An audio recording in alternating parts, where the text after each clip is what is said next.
Hi everyone, Sarah here, your English coach, helping you to develop the communication skills, confidence and fluency you need to speak freely at work so you can thrive in your career in the UK. Don't forget to like and subscribe so you never miss any tips on how to develop your English skills. Let's get started.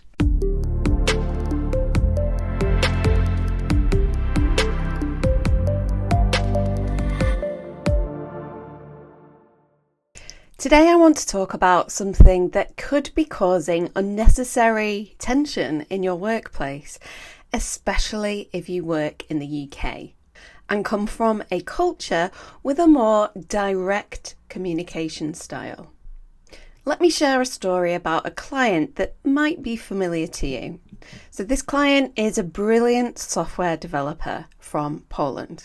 She'd recently joined a tech company in London when we first started working together.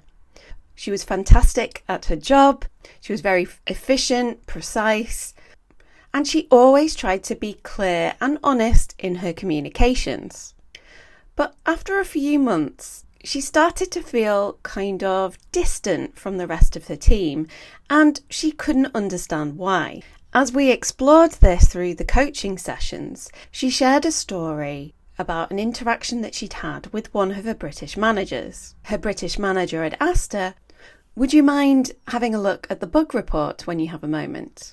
Being honest and direct, replied, "I can't, I'm quite busy with the sprint tasks at the moment." Thought she was being professional by prioritising her task and making sure that she got the urgent tasks done. She thought if the bug report was important, surely my manager would tell me directly. But her manager was thinking, I've given Marta a clear instruction, I was really polite, and she's refusing to do it. Maybe she's not a team player. Can you see the problem? There was a difference between the intention behind both of their communications and how it was interpreted from the other side. Her manager was trying to be polite as she asked Marta to do something that was inconvenient for her, and Marta interpreted this as, could she do it? Does she have the ability to do it? Which at that time she had important tasks. So the answer was no. As you can see, both walked away feeling frustrated and misunderstood. They were both speaking English, there wasn't a problem with language as such, but the intention and the interpretation were different.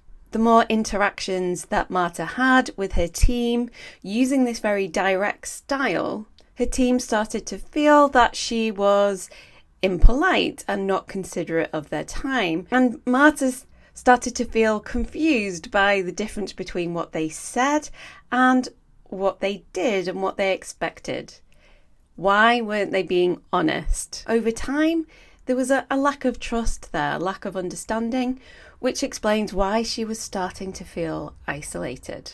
And of course, anyone working in an international team, no matter where they're from, this includes British people too, need to be aware of these differences in communication styles in order to maintain great relationships, because great relationships between the team lead to a happier, more productive workplace. And it's important for you to be aware of this so you understand how your words may be interpreted by your British colleagues. Okay, let's look at an example of indirect language. In general, British people do appreciate direct communication. However, we also like to maintain the relationship. So it's a balance between saying what you mean and also maintaining that relationship. The places where you will see indirect communication the most are when someone wants you to do something that's inconvenient for you or difficult for you to do. Or if they're giving you negative feedback. We'll talk about that later in a different video. But for now, making requests. The smaller the request, the less indirect language you have. The bigger the request, the more inconvenient the request, the more indirect language we include as well. One thing to remember is between colleagues, we would rarely use imperatives. For example, send the email, finish the document. We might use an imperative, but with the word please. Please send me the document by the end of the day. Or, very commonly, we would reframe this as a question. Can you please send the document by the end of the day? We're not asking about your ability. We mean send the document by the end of the day, but we're just trying to sound polite and aware that it might be slightly inconvenient. The next level, maybe you have to collate some data and send it over. You're expecting to send it tomorrow, but your manager wants you to send it today. Instead of saying, send the data today, they might make it more polite and use the word could. Could you send the data today, please? We can also use would you mind? Would you mind meeting me this afternoon for a quick chat? What they really mean is they really want to meet you. They realise it's inconvenient because you're busy, but please make time for it. The next step up, we add more indirect language. We could add an if clause. If you don't mind, could you possibly send the report by the end of the day? That's a lot of words. It can be confusing. They're basically asking you, send the report by the end of the day. We add all those extra words to make it more indirect, more polite.